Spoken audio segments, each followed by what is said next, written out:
Wolves law की मदद से क्या हम सच में अपनी हाइट इंक्रीज कर सकते हैं या फिर वुल्स लॉ का हाइट से कुछ लेना देना है भी या नहीं। इस वीडियो को देखने के बाद कम से कम वुल्स लॉ को लेकर तो आपका डाउट बिल्कुल क्लियर हो जाने वाला है। वुल्स लॉ को अगर मैं एक सिंपल टर्म में एक्सप्लेन करूं या फिर वुल्स लॉ की डेफिनेशन अगर मैं आपको बताऊं, वुल्स लॉ का डायरेक्टली मतलब ये होता है कि किसी भी हेल्दी पर्सन या फिर एनिमल की हड्डियों पर जब लोड पड़ता है तो उसकी हड्डियां उस लोड के हिसाब से एडप्ट हो जाती है। थोड़ा सा कॉम्प्लिकेटेड लगता है सुनने में, लेकिन इसे समझो। सबसे इजीएस्ट एग्जांपल अगर मैं बताऊं तो बॉडी बिल्डर्स का एग्जांपल ले सकते हो आप। बॉडी बिल्डर्स की हड्डियां इतनी स्ट्रॉन्ग कैसे हो जाती है कि वो 100-100 किलो वजन बिल्कुल आसानी से उठा लेते हैं, क्योंकि वो लगातार उस 100 किलो वजन का लोड अपने ऊपर डालते रहते हैं, जिससे उनकी हड्डियां अपने आप उस 100 किलो वजन के हिसाब से अडॉप्ट हो जाती है। तो अब उनकी हड्डियों को उस 100 किलो वजन उठाने में कोई जोर नहीं आएगा। तो बेसिकली यही है वुल्स लॉ। लेकिन अब वुल्स लॉ का हाइट से क्या लेना देना है? तो देखो, आपकी बॉडी के अंदर ग्रोथ प्लेट्स होती है। अब समझो, ग्रोथ प्लेट्स उन स्पेशलाइज्ड एरियाज को बोला जाता है आपकी हड्डियों में जो आपकी हाइट इंक्रीज करने में हेल्प करती है। ये ग्रोथ प्लेट्स आपके एडल्ट होने से पहले पहले तक ओपन होती है, लेकिन आपके एडल्ट हो जाने के बाद फ्यूज हो जाती है, यानी बंद हो जाती है। इसका मतलब क्या है? इसका मतलब ये है कि एडल्ट होने से पहले या फिर 20 के होने से पहले अगर आप वुल्स लॉ मेथड का यूज करते हो तो वाकई आपकी हाइट इंक्रीज हो जाएगी। फॉर एग्जांपल, आप साइकिलिंग करते हो, यानी आप अपनी पैरों की हड्डियों पर लोड डाल रहे हो, उसे स्ट्रेच कर रहे हो। तो 20 के होने से पहले अगर आप अच्छी साइकिलिंग कर लेते हो, अच्छी स्ट्रेचिंग कर लेते हो, तो जो आपकी ग्रोथ प्लेट्स हैं वो जल्दी ग्रो हो जाएंगी। तो वुल्स लॉ क्या कहता है? वुल्स लॉ यही तो कहता है कि अगर आप स्ट्रेचिंग करोगे, आपके पैरों की हड्डियों पर जोर दोगे, तो स्ट्रेचिंग के हिसाब से आपकी पैरों की हड्डियां उसे वैसे ही अडॉप्ट कर लेगी। तो एक टाइम बाद आपकी ग्रोथ प्लेट्स बढ़ जाएंगी, जिसकी मदद से फिर आपको स्ट्रेचिंग में दिक्कत नहीं आएगी। अब मेरे पास बहुत से कमेंट्स ऐसे आए थे कि 21 साल का हो गया हूं, 22 साल का हो गया हूं, तो क्या हाइट इंक्रीज हो जाएगी? तो इसका सीधा सीधा जवाब है नहीं। वुल्स लॉ आपके एडल्ट होने से पहले पहले तक काम करता है, बिकॉज आपकी ग्रोथ प्लेट्स उससे पहले पहले तक ही ओपन रहती है, उसके बाद वो फ्यूज हो जाती है। अगर आप 20 से ऊपर चले गए हो तो आपकी हाइट इंक्रीज नहीं होने वाली। लेकिन एडल्ट होने के बाद, 20 के होने के बाद 21, 22, 23 की उम्र में आप अपने बॉडी पोस्चर को फिक्स कर सकते हो, आप अपनी पर्सनैलिटी पर काम कर सकते हो। और अगर आपके हाइट इंक्रीज होने के कोई चांसेस नहीं है तो इसका मतलब ये नहीं है कि आपको एक्सरसाइज छोड़ देनी है। आप एक्सरसाइज करते रहो, आपका बॉडी पोस्चर अगर फिक्स हो जाएगा तो ऑटोमेटिकली आप लंबे दिखने शुरू हो जाओगे, भले ही आपकी हाइट इंक्रीज ना हुई हो। अगर आप 20 से नीचे हो या 20 के ऊपर भी चले गए हो तो मैं आपको कुछ एक्सरसाइजेस बता देता हूं, वो आपको जरूर करनी चाहिए। First is cycling. साइकिलिंग करने से आपकी पैरों की हड्डियों में स्ट्रेचिंग होती है, जिसकी मदद से आपकी हाइट इंक्रीज होती है। Second one is stretching exercises. मेरी पिछली वीडियोस में आप देख लेना, मैंने स्ट्रेचिंग एक्सरसाइजेस के बारे में बताया, लिंक आपको डिस्क्रिप्शन में मिल जाएगा, चेकआउट करना। Third one is Maasai jumps. इस पर मैंने एक स्पेसिफिक वीडियो बनाई हुई है, इसका भी आपको लिंक डिस्क्रिप्शन में मिल जाएगा। तो अगर इस वीडियो में मैं सिंपल बता दूं मसाई जंप के बारे में, तो ये बेसिकली केन्या की एक ट्राइब होती है जिसे मसाई ट्राइब बोला जाता है। ये ट्राइब दुनिया के सबसे लंबे लोगों में से एक है, क्योंकि ये एक एक्सरसाइज करती है जिसे मसाई जंप्स बोला जाता है। ये जंप्स आप 15 से 20 मिनट डेली कर लो, आपकी हाइट वाकई में इंक्रीज हो जाएगी और बहुत जल्दी रिजल्ट आते हैं इसकी वजह से। फिर सबका बाप आता है स्विमिंग। अगर आप स्विमिंग कर लो तो आपको कुछ भी करने की जरूरत नहीं है, जो मैंने पिछली एक्सरसाइज बताई है वो भी करने की जरूरत नहीं है, क्योंकि स्विमिंग एक ऐसी चीज है जो आपकी पूरी बॉडी को स्ट्रेच कर देती है, आपके पोस्चर को फिक्स कर देती है, आपके चेहरे पर ग्लो ला देती है, कि पर्सनैलिटी अलग ही दिखने लग जाएगी। आप 2 महीने लगातार स्विमिंग करना,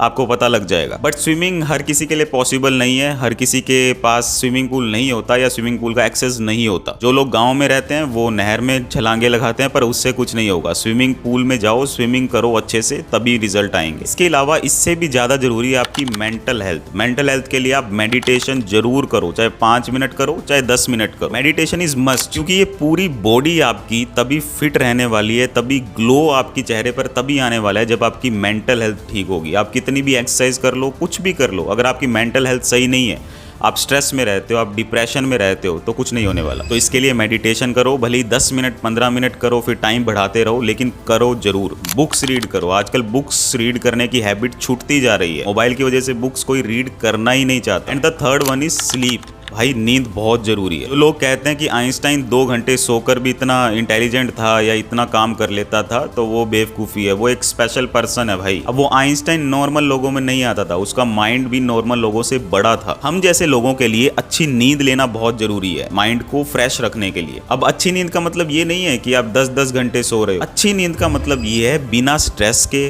बिना डिप्रेशन के आप डीप स्लीप कर रहे हो। डीप स्लीप पर भी मैंने वीडियो बनाई हुई है, इधर मैं थोड़ा सा ब्रीफली एक्सप्लेन कर देता हूँ। सोने से 1 या 2 घंटे पहले मोबाइल बिल्कुल मत चलाओ, टीवी बिल्कुल मत देखो, अपनी आंखों पर ब्लू लाइट बिल्कुल मत पड़ने दो। और नींद इंप्रूव करनी है तो उस 2 घंटे के बीच में आप बुक रीड करते करते सो जाओ। सुबह उठकर आप खुद ही देखोगे कि आपकी जो नींद है वो एक अलग ही लेवल पे है, आप अलग ही फ्रेश फील करोगे। मैंने खुद ये करके देखा है और वाकई यार बहुत ही फ्रेश फील होता है, एक अलग ही एनर्जी फील होती है जब हम सुबह उठते हैं। अभी आप अगर 12-12 बजे तक मोबाइल चलाते हो और सोते हो और सुबह उठते हो तो आप ये फील करते हो कि आपका दिमाग बहुत थका थका सा है, बिकॉज आपको अच्छी नींद आई नहीं है, डीप स्लीप नहीं आई। डीप स्लीप मतलब गहरी नींद आई नहीं है। वो इसीलिए नहीं आई क्योंकि आपका दिमाग ऑटोमेटिकली बहुत ज्यादा थक चुका है मोबाइल चला चला कर, जिससे कि उसको ज्यादा रेस्ट की जरूरत है। सो पूरे दिन के अंदर 7 से 8 घंटे की नींद बहुत होती है, लेकिन अच्छी नींद आना जरूरी है। भले ही आप 5 घंटे की नींद भी ले लो, लेकिन नींद अच्छी होनी चाहिए। मैं यहाँ पर सिर्फ हाइट की बात नहीं कर रहा, बिकॉज हाइट बढ़ने से आप अच्छे नहीं दिखने वाले। हाइट बढ़ने से आपकी पर्सनैलिटी चेंज नहीं होती। बहुत लोगों की हाइट अच्छी होती है लेकिन वो बिल्कुल कमजोर से होते हैं, या बहुत लोगों की हाइट अच्छी होती है तो वो बहुत मोटे होते हैं, बहुत ज्यादा गंदे दिखते हैं। यहाँ पर आपके ओवरऑल डेवलपमेंट की बात कर रहा हूँ। ये सब चीजें अगर आप करते हो तो आपकी बॉडी का ओवरऑल डेवलपमेंट होता है। भले ही आपकी हाइट इतनी ज्यादा इंक्रीज ना भी हो, लेकिन आप दिखोगे अच्छे, और मेन गोल तो यही है ना, अच्छे दिखना। डिस्क्रिप्शन में मैंने जिन वीडियोस का लिंक दिया है वो टाइम निकालकर जरूर देख लेना। हाइट के ऊपर वीडियोस आती रहेगी। बाकी आप बताओ आप किस टॉपिक पर वीडियोस चाहते हो, मुझे कमेंट करके बताओ। और हाँ, अगर आप वीडियो के यहां तक पहुंच गए हो तो मैं आपको रिकमेंड करूंगा कि आप मेरे चैनल की मेंबरशिप ले सकते हो। मेंबरशिप का प्राइस कितना है? सिर्फ 59 रुपीज पर मंथ। तो इसके फायदे क्या क्या होने वाले हैं? इसके फायदे होने वाले हैं कि मेरी वीडियोस का अर्ली एक्सेस आपको मिल जाएगा, मेंबर स्पेशल वीडियोस मिल जाएगी जो सिर्फ मेंबर्स के लिए होगी, और पर्क्स मिल जाएंगे और भी बहुत से बेनिफिट्स मिल जाएंगे सिर्फ 60 रुपीज पर मंथ में। तो अगर वो आप ज्वाइन करना चाहो कर सकते हो। बाकी आपके सपोर्ट के लिए 5000 सब्सक्राइबर ऑलमोस्ट कंप्लीट होने वाले हैं,